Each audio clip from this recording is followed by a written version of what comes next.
A most remarkable event occurred in 2010 when Charles Rodd and Susan Rodd's family returned to Ms. Kathy Box's house in Maumee, Ohio.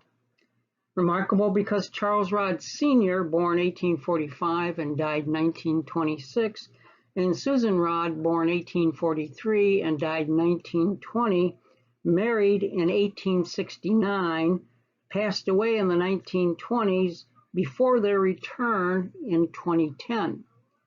They returned not in person, of course, but through recovered historical artifacts of the family that resurfaced in Ms. Box's flower garden.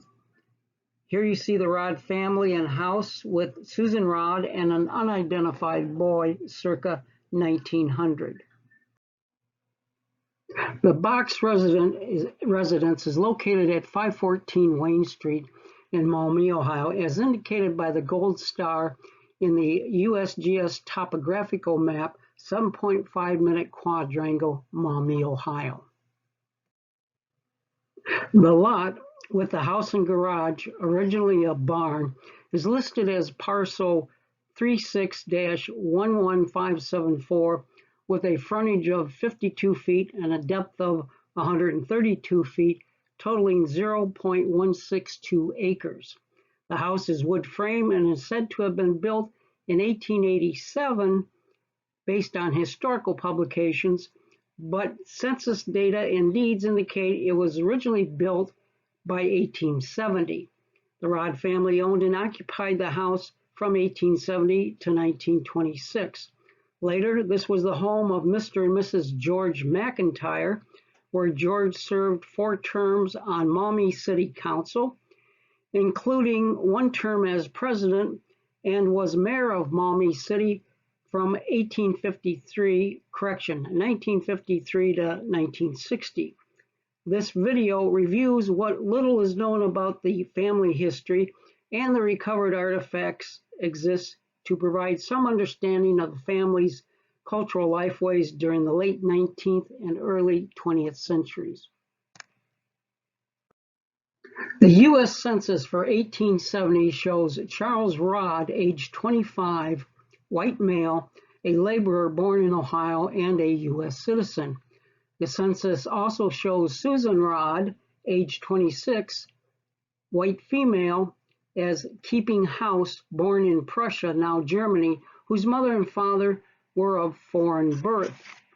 In November of 1884, Ada F. Eckert of Maumee, then South Toledo, sold by quitclaim deed to Susan Rodd of the same place and her heirs for $1, and other considerations not mentioned. Lots number 4, 11, and 12 in Block 39 of Hunt's addition to the village of Maumee, again now South Toledo, Lucas County, Ohio. This deed also included parts of 2 other lots, which together formed a strip of 31.5 feet wide by 103 feet in depth and extended westward from Ford Street, containing a blacksmith shop and premises. Lot 4 consisted of a house and barn. The blacksmith shop and premises were suitable for the automotive profession pursued by Charles Rodd Sr. and son Charles Rodd Jr. Lot 4 in Block 39 was acquired in 1838 and surveyed in 1841 as part of Hunt's addition to the village of Maumee. You see on the right hand of the slide, outlined in the red rectangle. The lot was originally part of the Gabriel Godfrey Sr. and Jean-Baptiste Beaugrand tract, certificate number 682 that you see on the left hand of the slide, outlined in red, which consisted of 640 French arpents on the west bank of the Maumee, claimed with the Detroit Land Board on December 31st, 1808. Godfrey and Beaugrand received a patent deed for the United States for this tract on August 4th, 1812. The 13th decennial census of the United States in 1910 shows Waynesfield Township, Maumee Village, showing Charles and Susan Rod's family with daughter Anne at age 25. Note in the yellow rectangle, Charles Rod Sr. was owner of the blacksmith shop mentioned earlier. Charles Rod Sr. was born in December 1844 in Ohio to parents David Rod, who was born in Michigan in 1815, and mother, name unknown, born in Germany.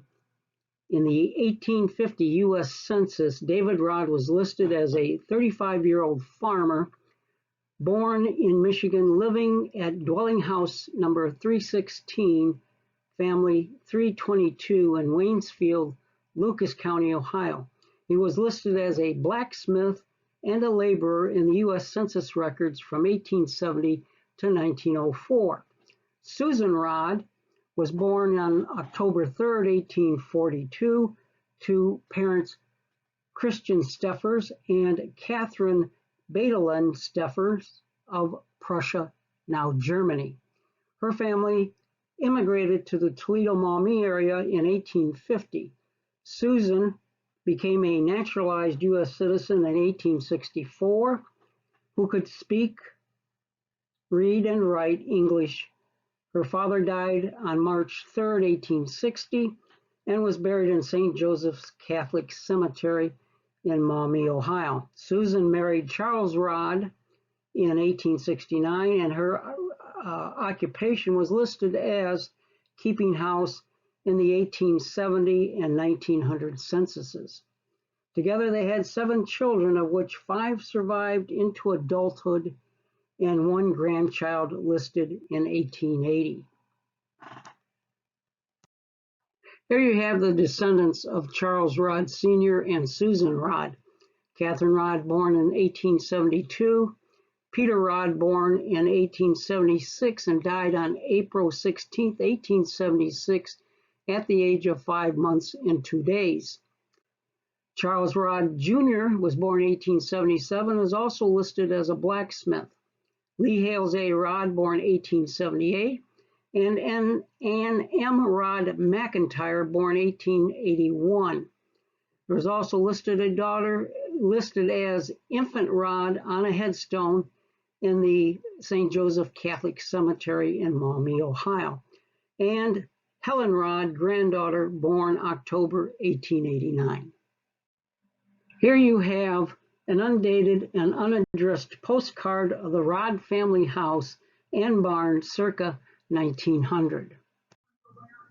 Charles Rod Sr. was a volunteer soldier in the Grand Army of the Republic during the Spanish-American War from 1898 to 1899. He was part of the 10th Ohio Infantry Regiment that traces its ancestry back to the 10th Ohio Volunteer Infantry during the American Civil War from 1861 to 1865, when this unit was known as the Bloody 10th. It was organized at Cincinnati, Ohio on May 7, 1861. During the Spanish-American War, the unit was mustered into service between July 1st and July 7th, 1798 at Columbus, Ohio, while the battles of San Juan Heights, El Cane, and the naval battle of Santiago occurred in Cuba. The unit had 42 officers and 1,280 enlisted men. The regiment, recruited mostly from Irish Americans, had 2 companies of German Americans, was sent to Camp Meade in Middletown, Pennsylvania, which arrived on August 20th, 1798. The unit was then assigned to the 1st Brigade, 3rd Division of the 2nd Army Corps. However, fighting in the war had ended on August 12th with the signing of the armistice between the United States and Spain. The unit was then sent to Camp McKenzie near Augusta, Georgia on November 12th. The war officially ended on December 10th with the signing of the Treaty of Paris.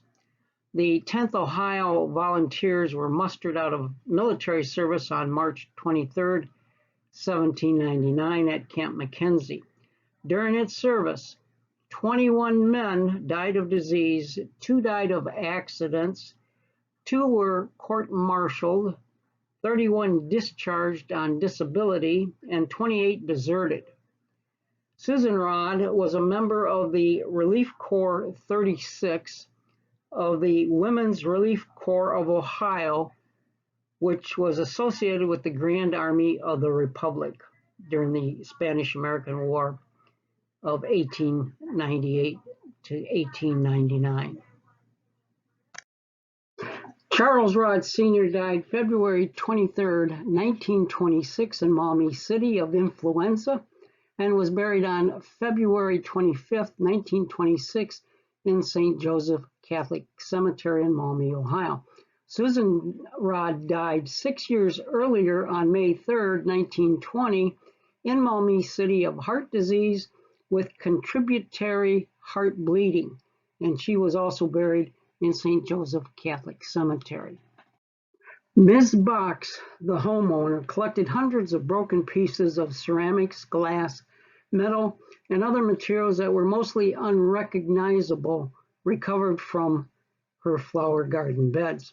However, on closer inspection by a trained eye specializing in material culture of the 19th and 20th centuries, some surprising discoveries were made of the artifacts that surfaced during planting and cultivating the flower beds after rains. Photos A and B show the front of the house facing Wayne Street. Photos C and D show the rear of the house and the garage, formerly a barn. Photos E and F west are the west fence between the rear of the house and the front of the barn. A small glazed refined white earthenware sherd revealed a plate or a platter. This vessel, represented by a semi-vitreous base sherd, contained a partial manufacturer's mark on the exterior surface which read F.C.CO/Martha/Washin. This vessel contained the Martha Washington decorative pattern manufactured by the French China Company of East Liverpool, Ohio, that operated between 1898 and 1929. The printed mark indicates this vessel was manufactured between 1925 and 1926. The Martha Washington pattern name for the design was first used on March 14, 1916. A representative plate of the pattern on your right-hand side in the slide was produced for semi-porcelain dinner, tea, and toiletwares, as well as special novelties. The Sebrings moved the French China Company to a new plant in Sebring, Ohio in 1901, stating that they left East Liverpool to expand and because they were, quote, not content with the antiquated methods of a past generation, unquote. At its new location, the firm continued to manufacture quality semi-porcelain products. In 1916, O.H. Sebring created the Sebring Manufacturing Corporation to function as a holding company for the French China Company, the Strong Manufacturing Company, and the Saxon China Company. However, the firm continued to operate independently until 1929, when the holding company joined the American Chinaware Corporation. A second plate or platter, represented by a base sherd of semi-porcelain, has an exterior printed red mark of a crown with the inscription THO, skip a space, PO below. This is probably the Thomas Poole pottery. The Thomas Poole pottery was located at Longton, Staffordshire, Great Britain from 1880 to 1952. In 1925, the firm was retitled Thomas Poole, parentheses, Longton, Ltd. Therefore, the plate or platter must date prior to 1925. Here you have a clear glass miniature toy mug with broken handle and unmarked. These were common during the late 19th and early 20th century. Here you have a stoneware bowl represented by a rim and body shirt with a brown slip on the exterior and an Albany slip on the interior, which was popular circa 1805 to 1950. This is probably a mixing bowl for food preparation in the kitchen. An interesting item of material culture is a woman's compact mirror case based on personal communication with Sarah Rivers Cofield of Federal Collections, Maryland Archaeological Conservation Laboratory, August 19, 2010. Robert Genheimer, George Revachol, Curator of Archaeology, Cincinnati Museum Center, Cincinnati, Ohio, also August 19, 2010. Linda Heilkema of Santa Clara University, August 19, 2010. And Jennifer Faberson, Historic Materials Specialist, Lexington, Kentucky, August 19, 2010. The case consists of two round halves of a nickel-plated brass compact with matching pin hinge and nib for opening the compact. The item is 52.3 millimeters in diameter and 2.6 millimeters in thickness. The top half has a convex exterior with engraved floral design where the missing round mirror would be located. The bottom half has a concave interior where the cosmetic powder would be, which has long since disintegrated. For the middle-class woman of the 1920s, compacts were made in base metals or sterling silver ornamented with enamel. The last artifact discussed here is a time capsule of an early electrical system used in buildings during the late 19th and early 20th centuries. Recovered was an unglazed ceramic tube known as a porcelain or ceramic insulator in electrical wiring of houses and barns. The tube is 91.0 millimeters in length, 15.5 millimeters in diameter, and 6 millimeters bore diameter with an impressed mark that reads, quote, A period, P period, CO period. This unquote. This mark stood for the Anderson Porcelain Company, operated 1902 to 1911, of East Liverpool, Ohio. The ceramic tube was part of an electrical wiring system called knobs and tubes, used for residential wiring from the 1880s to 1950. The tube allowed a single wire to pass through wooden joists without the fear of damage or short starting a fire to the structure. The knobs often ran perpendicular to joists and studs, holding the wire in place and changing its direction. Selected references for this video presentation are presented in slides 19 through 21.